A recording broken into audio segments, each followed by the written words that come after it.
මේ ආණ්ඩුව ඉතිහාසයේ නරකම තැනට අද මේ රට පත් කරලා තල්ලු කරලා තිනවා. හොර ගිවිසුම් මේ වන විට විශාල ප්‍රමාණයක් අත්සන් කරලා තිනවා. අවසානයේදී ඇමරිකාවත් එක්ක අත්සන් කරපු ගිවිසුම සම්බන්ධයෙන් විශාල රටේ ජනමතයක් ඒ වගේම රට තුලත් රටෙන් එළියෙත් විදේශ තානාපති කාර්යාලවල බලවත් කැළඹීමක් ඇති වෙලා තියෙනවා. ඒ වගේම තමයි ඉන්දියාවත් එක්ක ගිවිසුම් 7ක් අත්සන් කරලා තියෙනවා. ඒ වගේම චීනෙත් එක්කත් විශාල ගිවිසුම් ප්‍රමාණයක් අත්සන් කරලා තියෙනවා. මේ ආණ්ඩුව නායකව ජනාධිපතිතුමාලා පිස්සෝ වගේ දැන් කවුරු හරි ආවොත් අත්සන් කරගන්න ගිවිසුම ඔහේ අත්සන් කරනවා.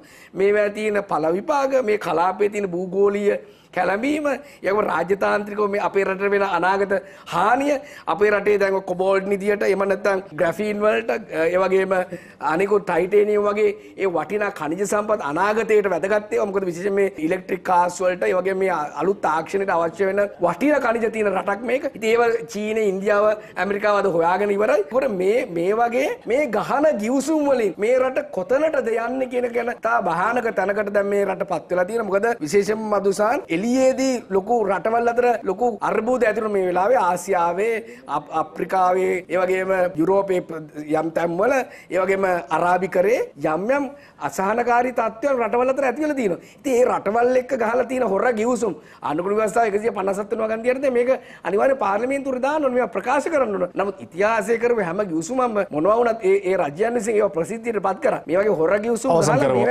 ගහලා මොනතරම් අනතුරුදායක විදිහට මේ රටට බලපායිද කියන එක ගැන අපි විශේෂයෙන්ම මේ රටේ මහානායක හිමිවරුන් යගේ අනෙකුත් ආගමික නායකවරුන් මේ රටට ආදරය කරන ජාතිකත්වයේ පදනම් වල මේ රටට වැඩ කරන සීලොම දෙනා පක්ෂ විපක්ෂ ભેදකින් තොරව මේවා හොයලා මේ ආණ්ඩුවේ නායකින්ට බල කරන්න ඕන මේ දූෂිත හොර ගිවිසුම් රටවල් එක්ක අසං කරව කෙලි කරන්න කියලා.